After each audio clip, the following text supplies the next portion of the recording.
Hello there gang, Divvy here, playing a little bit of Subnautica, a survival game which is of course just released from early access. Well, it actually released last week, but I was a bit done in with one of those flus that's floating about, so video gaming was not high on my list of priorities. But better late than never, so let's dive on in and see what we get, shall we? Your general settings, your screen resolution and such like. Graphics, a fair amount. This is actually a Unity game. But don't let that put you off. Keyboard, rebindable, of course. Sensitivity. And there are your basics. So let's dive on in with a new game. You have 4 game modes. Your classic survival. Survival without the worrying of food and hunger and thirst. Hardcore. If you die, boom, that's it. Probably best not to start with it, and find your creative where you can just pot around making things. But let's just start with standard survival. Attention. Hull failure imminent. All personnel abandon ship.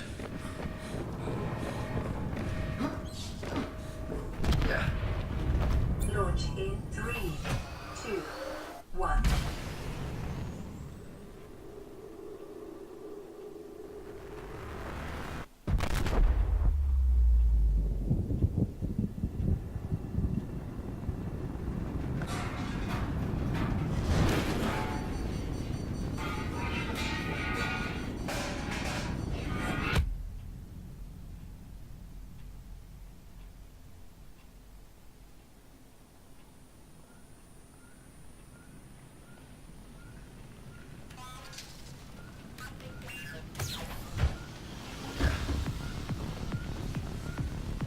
Alright, let's get started.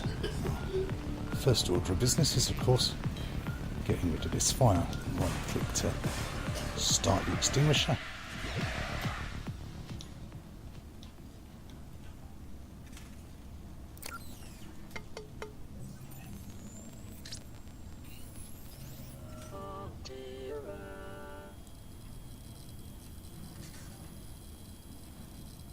You have suffered minor head trauma. This is considered an optimal outcome. This PDA has now rebooted in emergency mode with one directive: to keep you alive on an alien world. Please refer to the databank for detailed survival advice. Good luck.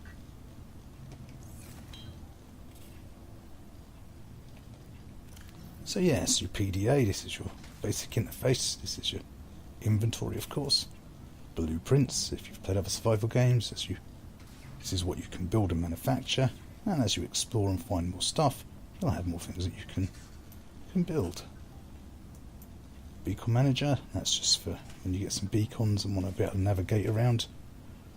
There's the screenshots, simple voice log, and as you find more information about the world, it'll appear here in the data bank.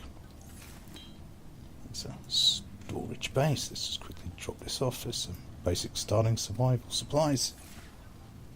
So this is your emergency shuttle. It's basically like a little mini emergency base.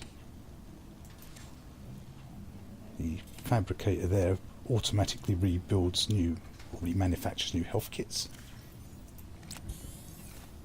over time. There's our actual main fabricator, which is our craft bench, but we'll have a look at that in more depth in a few moments. So let's get on out and take a look at the world.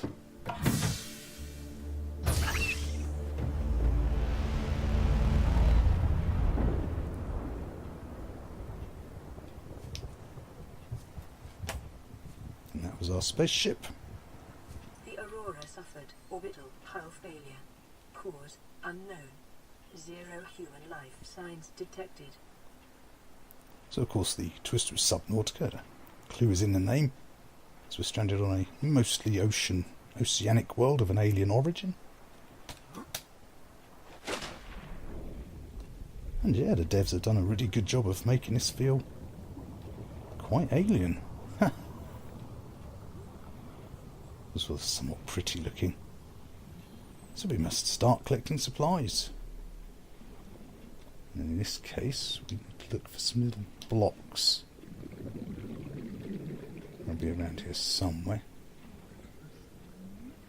Of course, like most adventure games, it's split up into different biomes, and this is quite an easy, safe biome. Copper is an essential component of oxygen-powered equipment.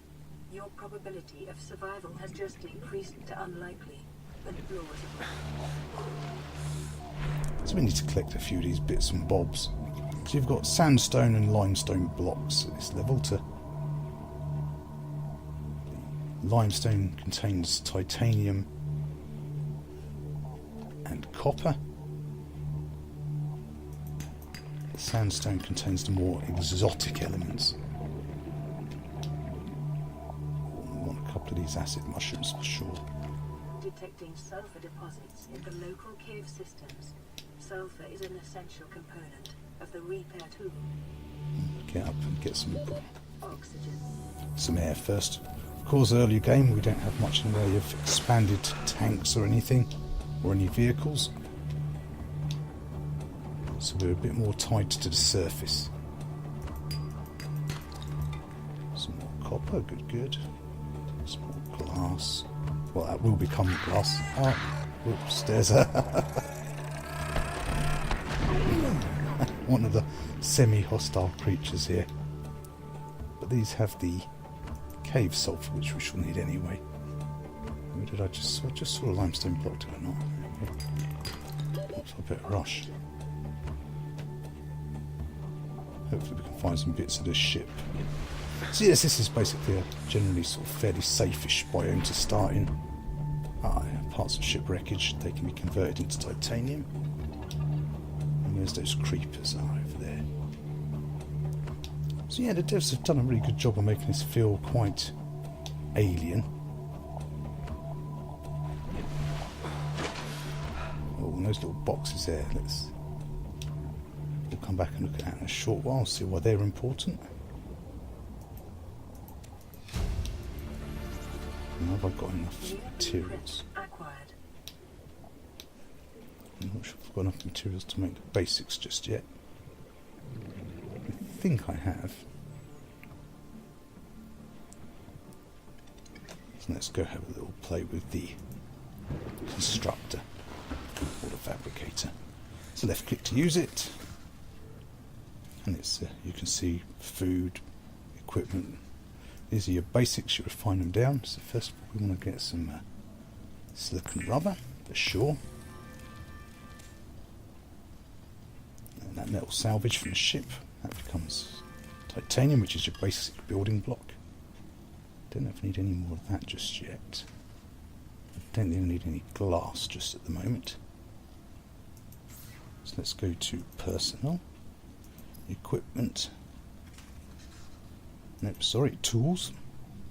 Let's get ourselves a survival knife, which is just one silicon. Weapons were removed from standard survival blueprints following the massacre on Abraxas Prime. Sorry, it's one titanium The only exception. and one rubber. It's your basic survival knife.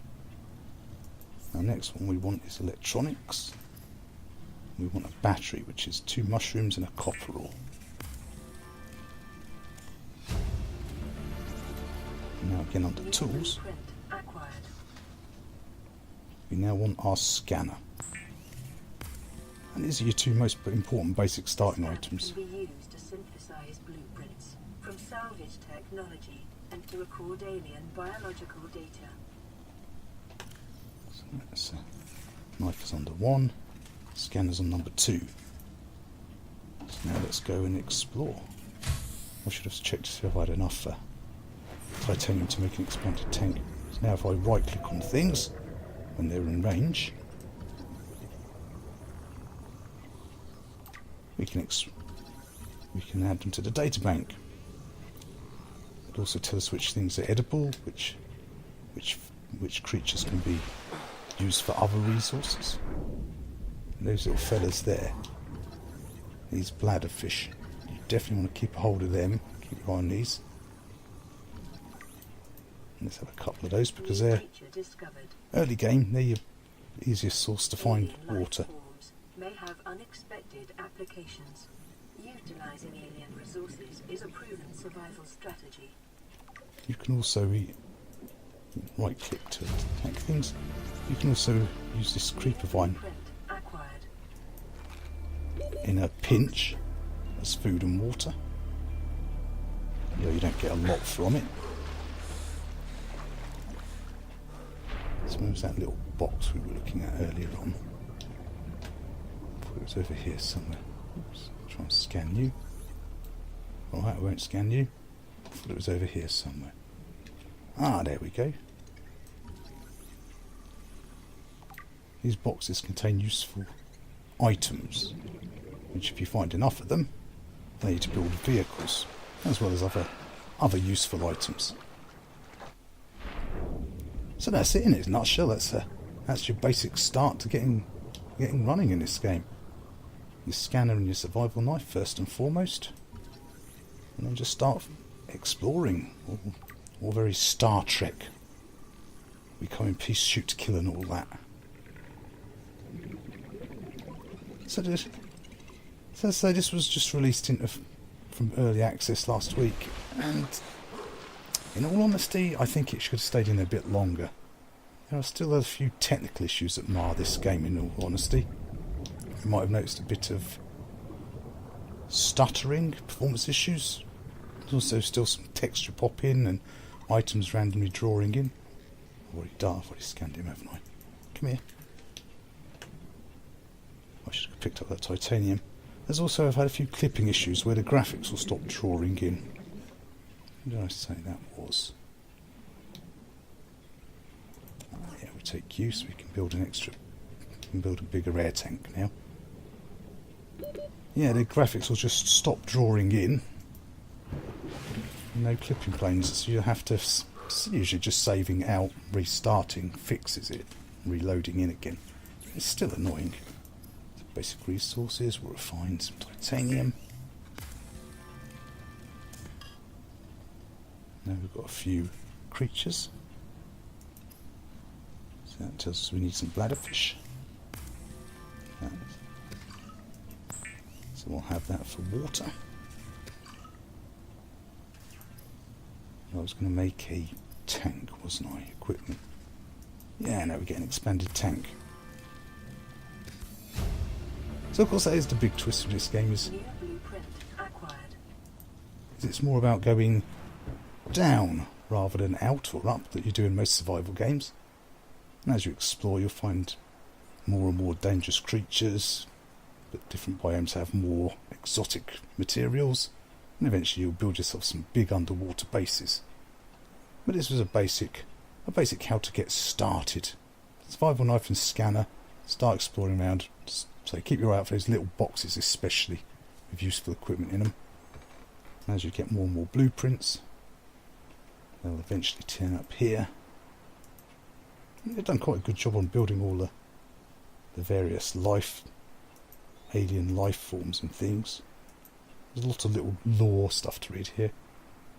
But it's also edible construction applications, because you can make fibre mesh with the creepers, as well as various lubricants and such like.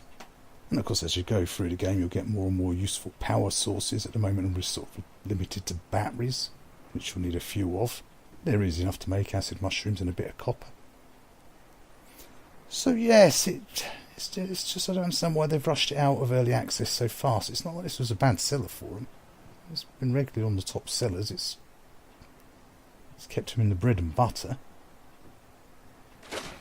But with the current performance issues that still are in the game after this amount of time. Did I scan up? Scan that. Let's go find things to scan. Did I scan you? It just, I just don't understand quite why they was in such a big rush to. Did I get you? I can't remember if I did him or not. Ah, there we go. Yeah, we've got him now. And these things, as you, I did those, didn't I? So let's grab some of those because they'll eventually come in useful. For building and construction. But yeah, I don't really understand why they've thrown it out the door quite so fast.